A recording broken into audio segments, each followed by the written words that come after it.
ये पूछ रही है कि जो न्यू एडेड सिलेबस का डीपीपी कब ऐड होगा। डीपीपी बन गया होगा, वो हर महीने के एंड में मुझे भेजता है।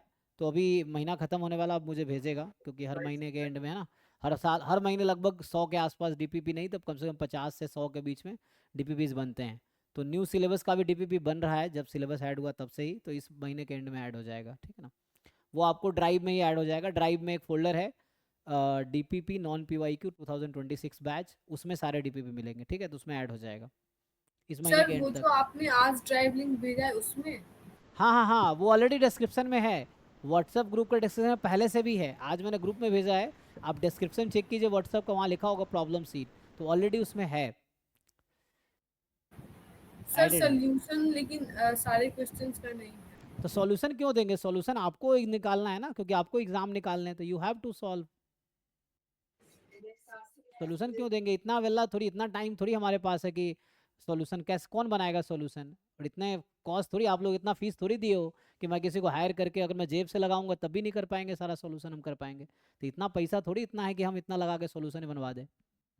डाउट पूछो, आप, ये डाउट क्लास चल रहा है, डाउट पूछो, डाउट फैकल्टीज है उससे डाउट पूछो, है ना। अब ये कोई करोड़ों की फीस हम थोड़ी ले रहे हैं कि आपसे कि हाँ आपको एक एक डीपीपी का सॉल्यूशन है, इतना पॉसिबल ही नहीं है, ठीक है ना। इतना कॉस्ट हमारे पास है ही नहीं कि मैं इतना इन्वेस्ट कर सकूँ।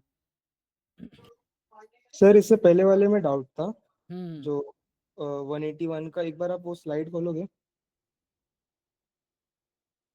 हाँ सर, इसमें C1 C2 C3 का इंटरसेक्शन पूछा है।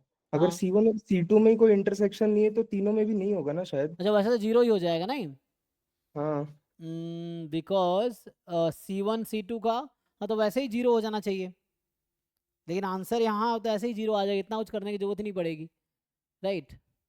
क्योंकि अगर यहाँ पे C1 इंटरसेक्शन में कुछ भी कॉमन नहीं है, तो इसकी प्रोबेबिलिटी अगर जीरो है तो एट द एंड जीरो ही आएगा। इसकी वजह ये है कि हम इसको ऐसे जस्टिफाई कर सकते हैं, इतना कुछ करने की जरूरत भी नहीं है। C1 intersection C2 intersection C3 is subset of C1 intersection C2, ये है। और हम लोग जानते हैं कि probability of C1 intersection C2 intersection C3 is less than equal to C1 intersection C2, ठीक है। तो यहाँ से आ जाएगा, ये जीरो है तो ये जीरो से कम तो हो नहीं सकता, तो वैसे ही आ गया जी। हाँ, इतना कुछ करना ही नहीं था एक्चुअली, सही कह रहे हैं। तो यहाँ से सीधा C1 intersection C2 intersection C3 zero ही हो जाएगा।